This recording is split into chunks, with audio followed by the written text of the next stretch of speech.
Thank you, Ivy. Please can I invite all the speakers to come and have a seat on the stage now.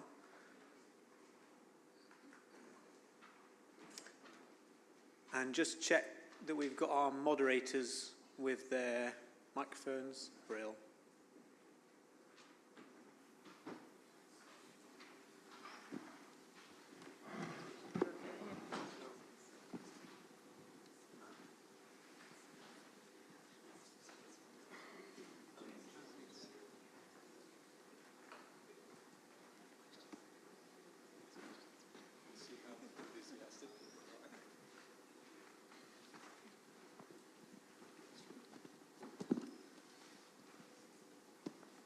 So we're open to questions now.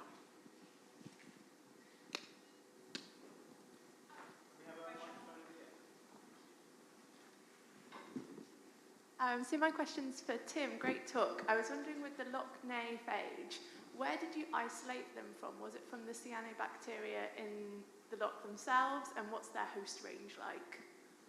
So, thank you for the question. So, if you're asking about where we isolated the phage for the Lochnae, we isolated from Lochnae itself.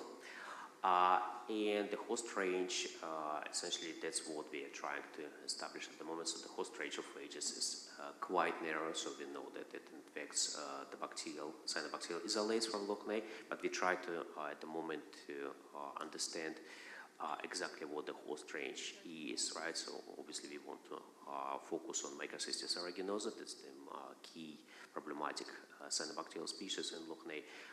But obviously Microcystis has quite a few different strains, so we want to see whether at the moment whether we need to isolate more phages, how many more phages we need to isolate to create a phage cocktail. So this work is ongoing at the moment. Thank you.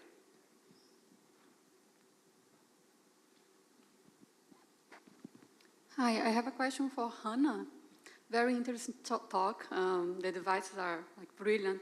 I have a question about when to use it. Is when there is a risk of sepsis? Yeah. So when to use it? Yeah. Yeah. Thank you very much. Thank you for the question. No, it's a very good question, and a question that we have thought about quite a lot. So, so we've kind of thought in different settings. So could it be in a pharmacy, for example? So someone is presenting with high temperature, fever, or is not quite sure. Could it be deployed then? So a pharmacy type setting, so more in the community. But also potentially, A&E, so as a triage type. So rather, when we think about, I think, and realistically, I think that's where I would probably see the devices at the moment, because if, for example, and we're working quite a lot, as I said at the beginning of the talk, but very briefly about working with neonates, so babies. And babies are very vulnerable to infection. It's very, very difficult to know whether it's a bacterial infection. And they would present to A&E most likely. And at that stage, that would be where, if that was deployable and we don't have to wait several days to find out whether it's an infection, because antimicrobials will be applied anyway, right, by default. But it might not be, for example, it might not be bacterial. So then again, it's kind of that real connection between what type of infection it is and then being exposed to these antimicrobials. So there's a few different areas, but I think realistically that's where I see it the soonest. Question for Ivy. I'm a veterinary microbiologist, so very much interested in your salmonella work. Can I ask what species of salmonella that you investigated? So our main focus was Salmonella enteriditis, but we ended up using both enteriditis and Typhimurium. Thanks.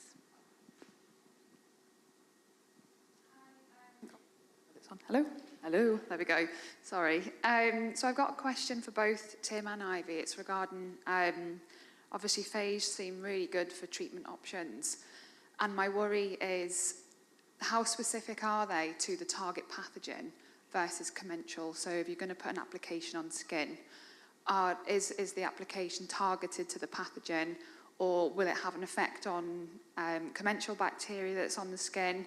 And if it's in a farm setting, if you're going to be using these phage either internally or on devices or on the floor, for example, in farms, what's the risk then to the microbiome of the chicken? So I can start talking maybe about the phage use against skin infections, against acne. The phages that infect Cutibacterium acne are quite unique in the whole world of phages. They have a very, very broad host range, so essentially they can kill pretty much almost every strain of Cutibacterium acne. But still they are phages, so they typically only active against Cutibacterium acne, but not other species of Cutibacterium genus. So when we talk about the microbiome, the skin, phage therapy would obviously kill Cutibacterium acne bacteria, but it wouldn't really affect other microorganisms present on the skin.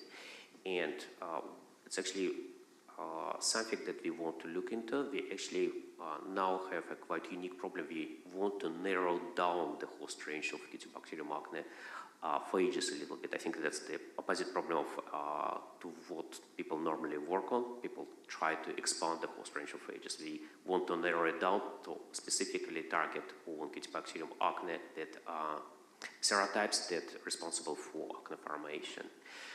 So in terms of how it would affect the microbiome, I think that the effect is minimal, but again, this is something that we need to explore by doing microbiome sequencing. Thank you. Thank you for your question.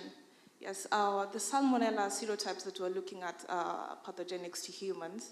I know this one we didn't look at the lytic spectra in terms of the Salmonella strain in the microbiome of the chicken, but there is another study that we did before trying to look at if we eliminate the good Salmonella strain in chicken, we supplement it with the good that are not causing diseases to humans.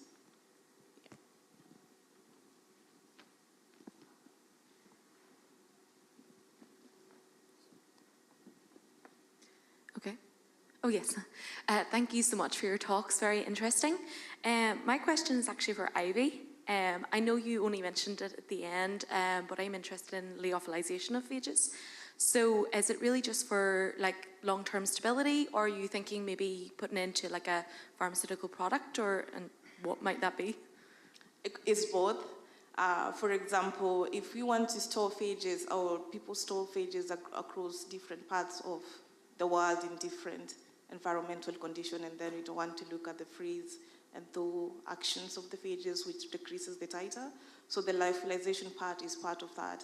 If we ship the phages that we have actually manufactured in company, would it be still effective if we ship them to Kenya without requiring freezer conditions or refrigeration conditions? So that was the long term, because we want to store our phages as long up to maybe 100 years or more. Yeah, thank you. Okay, thanks. My question is for Tim. It's about phage immobilizations and whether he's thought about any mechanism for that interaction between phage and surfaces.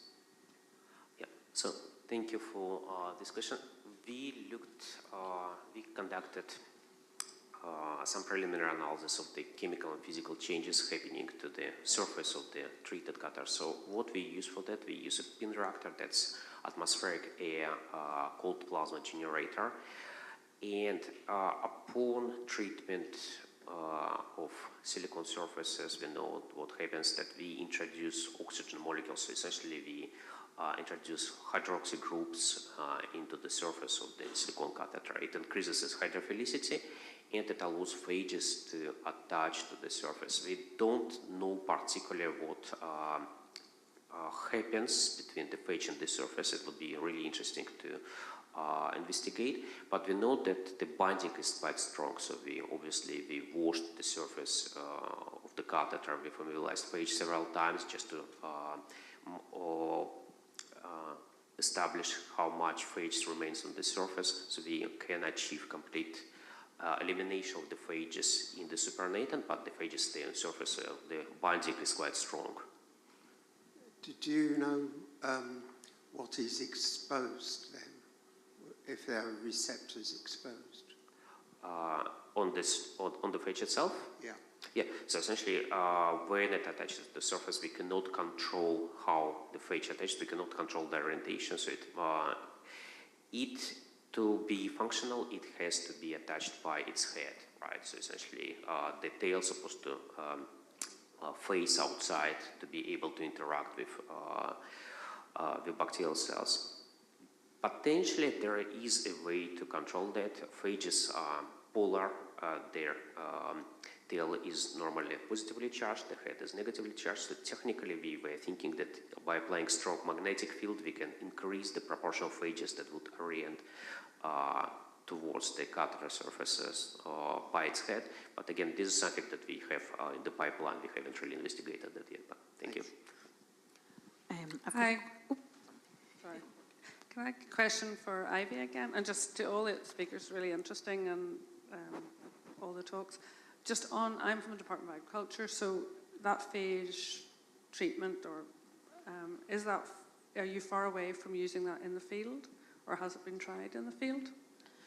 So when the PI was applying for funding, the major goal was to apply in field setting, but we did not engage the stakeholders early enough, but maybe in the next phase of the funding, yeah. But that was the major aim. And would sort of thinking as well, the pig industry would also be a... Poultry industry. Oh, okay. I have a question. I have a question for Tom, Burke, and for Leese. So I'll just ask both of them at the same time. So Hannah, I mean, it's really interesting. I know that when I've heard about microneedles before, it's usually for drug delivery purposes. So it's really interesting that you're kind of thinking about it for detection as well. I know you said that maybe the first ones have just been approved recently, but in practical terms, how does it work? Like if you, say I want to detect a bug in someone's bloodstream, how would these microneedles work? How are they connected to like devices or say in a hospital setting or say point of care or something like that? So that's the question I have for you. And then Tom, you mentioned the models that you were using. Do you think that we could apply the same sort of model to looking at, I know you were talking about like food waste, and that's not something I've thought about before, that if we reduce food waste, then obviously we reduce the amount of, so could that model actually tell us how much antimicrobials we are saving by reducing the food waste, if that makes sense? Yep. Okay. Thanks, Linda. Thank you for the question. Yeah, so really good question. So the first part of the hollow microneedle one. So we're taking up the interstitial fluid, and they're basically acting like mini hypodermic needles. And in that case, the way that we designed it, it's modular. So for example, at the moment, if I go back again to the neonatal case, if we needed to take blood samples from neonates who may be presenting with infection, they may have up to 10 blood tests a day, and they're lanced in the foot. So trying to change, trying to then make a set of, ideally linking it with a sensor that can detect a panel of biomarkers. Now at the moment, that doesn't necessarily say exactly which infection it is. That I completely take that point. But if it's this idea of this platform technology being able to assess the panel of inflammatory markers to be having more informed decisions on how we treat. The microneedles, I think in this case, and that, if I think about it in that way, they could be applied when required, but the sensor can be integrated in a modular way. So your digital, or if for example in this case it was quantitative and you wanted to know exact levels of inflammatory markers, for example like C-reactive protein, then you we could digitally do that with a sensor, and the molecularly imprinted polymers is one example of a quantitative one that we use. But also these colorimetric kind of indicative sensors are also integratable into that. Ideally, it needs to be quantitative, but when I think about it in different settings, they could be used in different ways depending on, you need to go and get more checks, or it can tell you exactly what levels it's at. So does that answer the question? Thank you. Yeah, thank you for your question. The simple answer is like yes, actually. Like the results that I presented are aggregated and presented in a way that is supposed to be succinct and brief, although I think I went over quite a bit, so thank you for your guys' patience. So like when we output the data of the model, it's actually about half of a gig of information, which is goes really quite into detail of all of our different sensitivity analyses, our different, and also like each of the combinations of these types of scenarios. So we have like the actual amounts that are attributable to each situation, and then we just are basically comparing them against the baseline scenario when we're presenting these results. Now, in terms of like food waste and loss reduction, like the model is this kind of, like as I said before, is biophysical in nature. So based on how things are produced now, if the supplies change, what is that supply, that attributable supply? But when you're doing like maybe an analysis of something that could increase efficiency, you really would use this model as a first step. So what is that kind of plausibility based on agricultural systems as they exist today, and then how would they react in a market system is kind of the second step, because an efficiency change could also change market decisions as well. So it may spur more production because it is cheaper to produce products. So these are things that would have to be explored in subsequent steps. But yeah, the study really kind of gives at least a baseline quantification of what is possible given changes to production, distribution, and consumption. Thank you, everyone. That was fantastic. Thanks for all your great questions. Just one more? Okay. Yep, the question is from Adora. Thank you for all your insightful presentations. My question is for Dr. Hannah. What is the turnaround time? Does this apply to immunocompromised patients? And can it be used as a point of care test? Yep, so can I get this first part of the question again about immunocompromise? Sorry. Does this apply to immunocompromised patients? Yeah, okay, yeah, no, this is a very good point. So in the case of, so yes, the devices absolutely can be, I'm not sure whether yes, it can, but I don't know whether whether they're talking about the kind of the inflammatory response there and the immune system. But so if you've got immunorepressants, then can you kind of tailor it to that? So in the sense that if you, yes, for example, if you're maybe in hospital and you're having cancer treatment and immunorepressants, but then may also be at risk of infection, could the devices be utilized in this case? Yes, in practice, but right now we haven't got to that level. At the minute, it's a very, very, very good question. And the second part of the question, now that I was thinking through that, was have I answered the question, sorry?